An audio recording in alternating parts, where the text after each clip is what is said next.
ओम ही हनुमंते नमः। ओम श्री रामाय नमः। ओम नरसिंहाम नमः।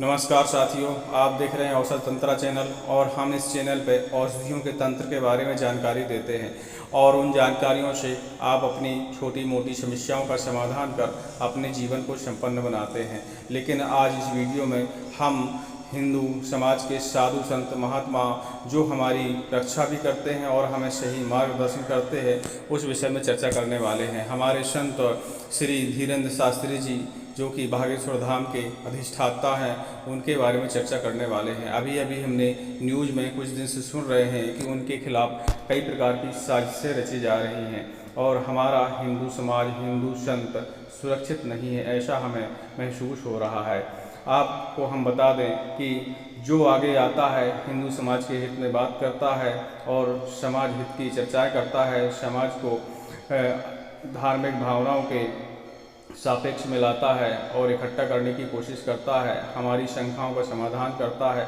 किसी न किसी तरह से हमारी मदद करता है, चाहे भगवान का सहारा लेके करे, चाहे अपनी सिद्धियों का सहारा लेके करे या कैसी भी करे, हमें सही मार्गदर्शन देता है।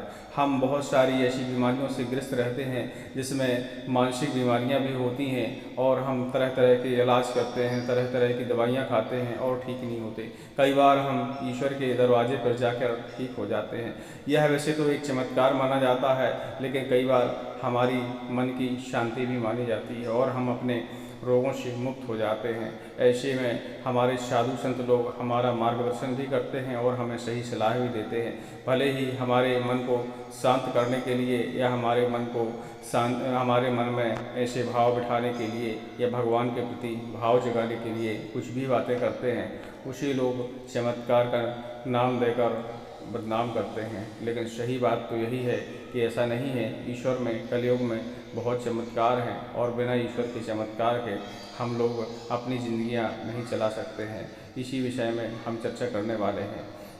हमने न्यूज़ में देखा है कि संतों के खिलाफ बहुत सारी साजिशें रची जा रही हैं और बहुत सारे पिछले वर्षों में देखे होंगे बहुत सारे संतों के खिलाफ साजिशें जो हमारे हिंदू हित में बात करने के लिए, हिंदू समाज की रक्षा करने के लिए और हिंदू समाज को इकट्ठा करने के लिए या हिंदू समाज की समस्याएं हल करने के लिए आगे आता है, उसके खिलाफ राजनीतिक साजिशें तो पहले ही तैयार हो जाती हैं।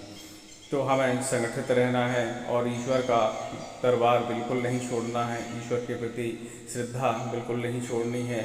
जो भी संत है, चाहे वह धीरेन्द्र महाराज जी हों या कोई और संत भी हो, यदि हमें मार्गदर्शन करते हैं, भगवान के प्रति हमारी इच्छा को जागरूक करते हैं, तो हमें उनकी बात माननी चाहिए और सुननी भी चाहिए। ऐसे संतों का हमें आदर करना चाहिए, ना कि हमें मीडिया या राजनीतिक क्षेत्र में जाकर उनके खिलाफ बोलना चाहिए।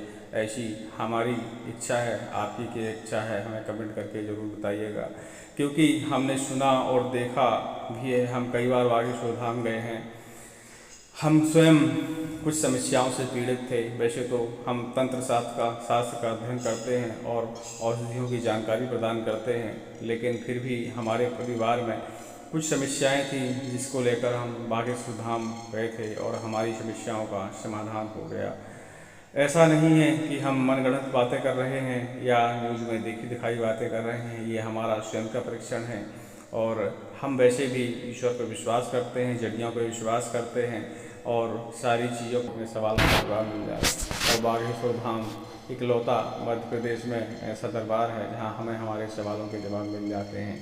अब वो सच हैं या झूठ हैं, लेकिन हमें आत्मिक संतोषित और अपने कष्टों को एक बार स्मरण करके भगवान से प्रार्थना करनी चाहिए कि हमारे साधु संतों के खिलाफ ऐसी कोई